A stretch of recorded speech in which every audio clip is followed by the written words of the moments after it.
Hello everyone, मैं हूं आस्था। Welcome करती हूं आप सभी का अपने YouTube channel government job जेन्यू notification. आप सभी कैंडिडेट जो भी इंडियन रेलवे में टेक्नीशियन बनना चाहते हैं, टेक्नीशियन की वैकेंसी का वेट कर रहे थे, फाइनली यहां पर वैकेंसी आउट कर दी गई है। अभी आप स्क्रीन पर देख भी रहे हैं। टोटल जो टेक्नीशियन पोस्ट पर वैकेंसीज हैं वो है 9,000 वैकेंसीज यहां पर आई हुई हैं टेक्नीशियन पोस्ट के लिए। अभी हमने देखा था कि हमेशा जो नोटिफिकेशन आता था उसमें एएलपी और टेक्नीशियन दोनों की एक साथ वैकेंसीज रिलीज होती थी, लेकिन यहां पर अब एएलपी का नोटिस अलग रिलीज हुआ है और टेक्नीशियन का सेकेंड नोटिस यहां पर रिलीज किया गया है। तो इसमें टेक्नीशियन के लिए क्या क्वालिफिकेशन होनी चाहिए, क्या एज क्राइटेरिया होना चाहिए, सिलेक्शन प्रोसीजर क्या होना चाहिए एंड अदर पॉइंट्स हम इस वीडियो में क्लियर करेंगे। तो इंडियन रेलवे में अगर आप टेक्नीशियन पोस्ट पर भर्ती होना चाहते हैं देन वीडियो को कंटिन्यू रखें, स्किप मत कीजिएगा। और हाँ, अगर आपने अभी तक चैनल को सब्सक्राइब नहीं किया है तो चैनल को सब्सक्राइब कर लीजिए। इंडियन रेलवे वैकेंसी से रिलेटेड सारे वीडियोस, कोई भी अपडेट अगर आता है वैकेंसी से रिलेटेड, आपको वीडियो अपलोड किए जाते हैं इसी चैनल पर। साथ में अदर डिपार्टमेंट्स की भी भर्ती वैकेंसी का अगर आप वेट कर रहे हैं, बड़ी भर्ती का, स्टेट लेवल की हो या सेंट्रल लेवल की, तो चैनल को सब्सक्राइब करके बेल आइकन को प्रेस कीजिएगा। उसमें ऑल ऑप्शन आएगा, उसको आप प्रेस कीजिएगा, जिससे नोटिफिकेशन आपको मिलेंगे। तो चलिए अभी हम इसका नोटिफिकेशन देख लेते हैं। यहां पर आप ये नोटिस देख रहे हैं, government of India, ministry of railway, railway recruitment post, CEN number यहां पर आप देख लीजिए। सेंट्रलाइज एम्प्लॉयमेंट नंबर जो यहां पर दिया गया है 02/2024, ALP का 01/2024 एंड नेक्स्ट जो टेक्नीशियन पोस्ट है इसके लिए ये नोटिफिकेशन रिलीज हुआ है। इसके पहले भी इन्होंने इन्फॉर्म किया था कि टेक्नीशियन की वैकेंसी आने वाली है, अपडेट किया था, जिस पर मैंने वीडियो अपलोड किया था। इन्होंने टेक्नीशियन वैकेंसी से रिलेटेड एक वीडियो यहाँ पर फिर से एक नोटिस यहाँ पर फिर से रिलीज किया है, जिसमें कि आप क्लियरली यहाँ पर देख रहे हैं, tentative number of vacancies about 9,000 लगभग यहाँ पर 9,000 पदों पर वैकेंसी आपको यहाँ टेक्नीशियन पोस्ट पर देखने को। भले ही यहाँ पर टेंटेटिव मेंशन है, लेकिन आप इतना मान के चलिए कि 9,000 वैकेंसी तो आनी ही है। 9 से ज़्यादा भले ही हो जाए, लेकिन आपको यहाँ कम वैकेंसी देखने को नहीं मिलेंगी, क्योंकि ALP में भी हमने देखा काफ़ी कम वैकेंसी रिलीज हुई थी। तो यहाँ आपका 9,000 टेक्नीशियन पोस्ट के लिए लगभग 9 से 10,000 के बीच आपको यहाँ वैकेंसी देखने को मिलेंगी। एंड यहाँ employment publication notification in employment news आप देख रहे हैं फरवरी 2024, जो कि आज 1 फेब है। तो फरवरी मंथ में आपका ये नोटिफिकेशन रिलीज किया जाना है। तो ये फरवरी स्टार्ट हो गया है, आज 1 डेट है आज फरवरी की। तो यहाँ आपका जो नोटिस है इसी मंथ में रिलीज होने वाला है। टोटल वैकेंसीज आपने देख ही ली हैं और बाकी हम डेट देख लेते हैं, इसके बाद इसके एलिजिबिलिटी कंडीशंस भी हम क्लियर करेंगे।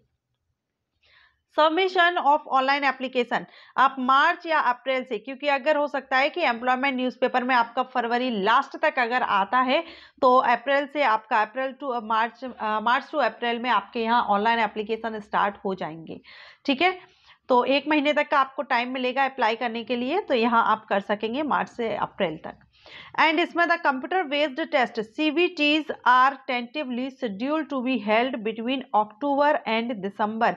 इसका जो सिलेक्शन प्रोसीजर है उसमें CBT 1 और CBT 2 दो एग्जामिनेशन होते हैं और इनकी यहाँ पर डेट बताई गई है कि अक्टूबर से दिसंबर के बीच में आपका CBT 1 एंड CBT 2 कंडक्ट कराया जाएगा।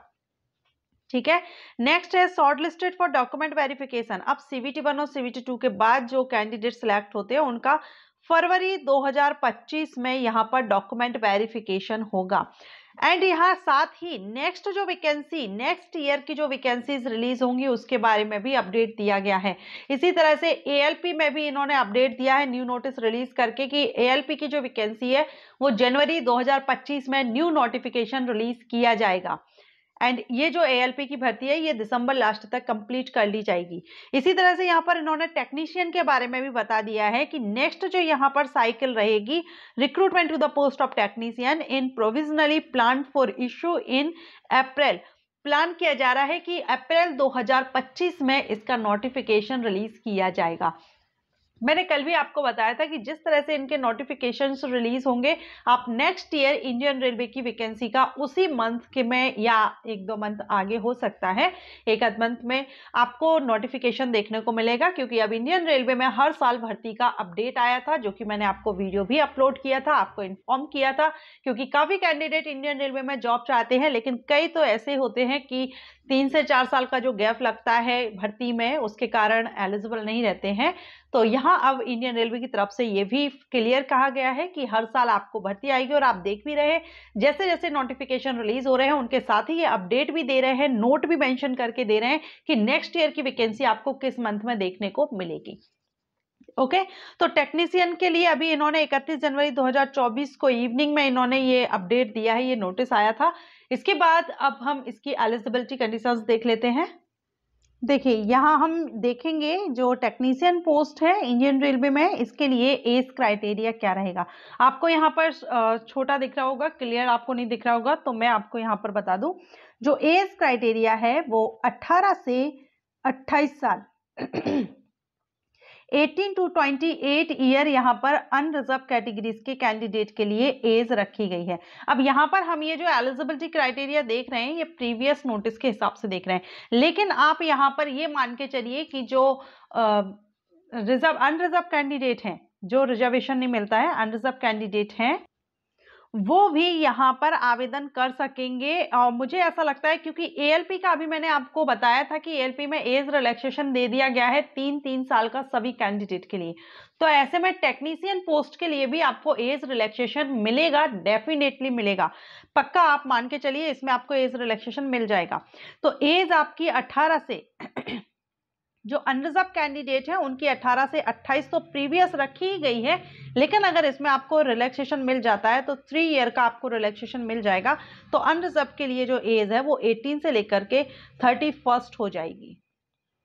ओके, एज रिलैक्सेशन आपको मिलेगा। अगर नोटिस रिलीज होता है उसमें नहीं दिया जाता है तो आगे आपको नेक्स्ट नोटिस में, जैसे एएलपी में हुआ है, जब एएलपी में एज रिलैक्सेशन दिया गया है तो टेक्नीशियन में भी देना चाहिए। क्योंकि पहले भी इनके जो नोटिफिकेशन है वो एक ही नोटिफिकेशन रिलीज होता था वैकेंसी में, ठीक है। तो यहाँ पर भी आपको एज रिलैक्सेशन मिल जाएगा। अभी ये नोटिस पुराना वाला है, 2018 का है, अभी जो नेक्स्ट आएगा हम उसको भी अच्छे से क्लियर करेंगे। तो एज क्राइटेरिया ये हो गया। इसके बाद आपकी जो एज है वो 1 जुलाई से ही काउंट की जाएगी, ठीक है। अब रिजर्व कैटेगरीज के कैंडिडेट को एज रिलैक्सेशन भी मिल जाएगा। अगर हम क्वालिफिकेशन की बात करें टेक्नीशियन पोस्ट के लिए, तो टेक्नीशियन का अगर हम पहले की जो नोटिस है उसमें अगर हम देखें तो यहाँ पर आपका जो डिपार्टमेंट है, किस डिपार्टमेंट में आप हैं, उस हिसाब से किस ट्रेड से आपकी रिक्वायरमेंट रखी गई है। जैसे कि यहाँ पर आप देखेंगे जो टेक्नीशियन की पोस्ट है, ये देखिए टेक्नीशियन ग्रेड 3 ब्लैक स्मिथ में, यहाँ पर आप देखेंगे तो यहाँ आपके लिए जो क्वालिफिकेशन रिक्वायर्ड है वो है 10th प्लस ITI, या तो आपने 10th के साथ में ITI किया हुआ हो NCVT या फिर SCVT से, या आपने 10th के साथ में आपका जो कोर्स कंप्लीट होना चाहिए एक्ट अप्रेंटिसशिप का। ये 2 कंडीशंस यहाँ पर हैं, वही कैंडिडेट एलिजिबल है, अप्लाई कर सकते हैं। डिप्लोमा या डिग्री आपने इंजीनियरिंग में ली है तो वो यहाँ पर एलिजिबल नहीं है, ये प्रीवियस नोटिफिकेशन के अकॉर्डिंगली है। इसी तरह से जो भी ट्रेड्स यहाँ पर रहेगा उससे आपका रिलेटेड ट्रेड से आपका जो ITI है वो आपका यहाँ पर होना चाहिए। जैसे देखिए टेक्नीशियन ग्रेड 3 कारपेंटर, अब ये इंजीनियरिंग में है तो यहाँ आपका वर्क और यहाँ भी ITI दिया गया है, और ITI या फिर आपने एक्ट अप्रेंटिसशिप यानी 10th प्लस ITI या फिर आपने अप्रेंटिसशिप कोर्स कंप्लीट किया हो। इसलिए जब भी इंडियन रेलवे की अप्रेंटिसशिप भर्ती आती है और आप रेलवे में अगर जॉब चाहते हैं तो आप जरूर अप्रेंटिसशिप किया कीजिए। ग्रुप डी की जो पोस्ट रहेंगी उनमें भी आपको काफी बेनिफिट मिलेगा, वहां पर भी एक्ट अप्रेंटिसशिप के लिए प्रेफरेंस दिया जाएगा और एलिजिबिलिटी में वहां रखा जाएगा। तो जो कैंडिडेट सोचते हैं कि इंडियन रेलवे की अप्रेंटिसशिप से कोई फायदा नहीं है, तो उसका बेनिफिट आपको इंडियन रेलवे वैकेंसीज में ही देखने को मिल जाएगा, जैसे कि आप देख भी रहे हैं। अब ये तो हमने यहाँ पर ब्रीफली सिर्फ इसका देख लिया है, age criteria and qualification. Medical standard भी यहाँ पर रिक्वायर्ड रहता है। मेडिकल स्टैंडर्ड पर मैंने वीडियो अपलोड किया है, इंडियन रेलवे की सभी पोस्ट पर क्या मेडिकल रिक्वायरमेंट रहती है और क्या होता है ये A1 B1, सारा सब कुछ आपको बहुत अच्छे से एक्सप्लेन किया है। आई बटन पर आपको लिंक दे दूंगी, आप विजिट कर लीजिएगा। ओके।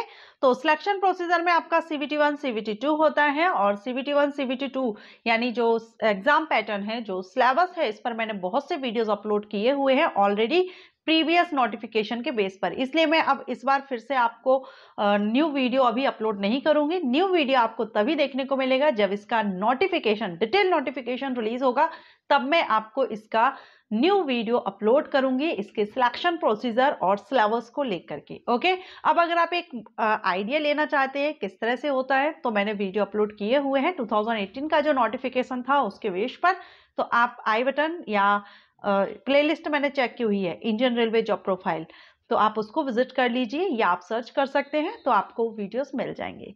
एंड आई होप आपको ये वीडियो हेल्पफुल रहा हो, पसंद आया हो, वीडियो अच्छा लगा हो तो वीडियो को लाइक एंड शेयर कीजिएगा। एक और इम्पोर्टेंट क्वेश्चन, बहुत से कैंडिडेट का मेरे जो प्रीवियस वीडियोस है वहां पर एक कमेंट था कि मैम ALP में जो CVAT होता है क्या टेक्नीशियन पोस्ट के लिए भी होता है? तो अभी तक अगर हम देखें, ये जो अभी तक भर्ती होती थी वहां पर ALP के लिए तो 3 स्टेजेस थी, CBT 1 CBT 2 CVAT, लेकिन जो टेक्नीशियन है उसके लिए सिर्फ CBT 1 और CBT 2, सिर्फ ये 2 रहते हैं, CVAT नहीं रहता है। ओके। सो अगर वीडियो अच्छा लगा हो तो वीडियो को लाइक कीजिएगा। इसी तरह के वैकेंसी अपडेट के लिए, courses, entrance exam, job profiles के लिए चैनल को सब्सक्राइब कीजिए। Thanks for watching.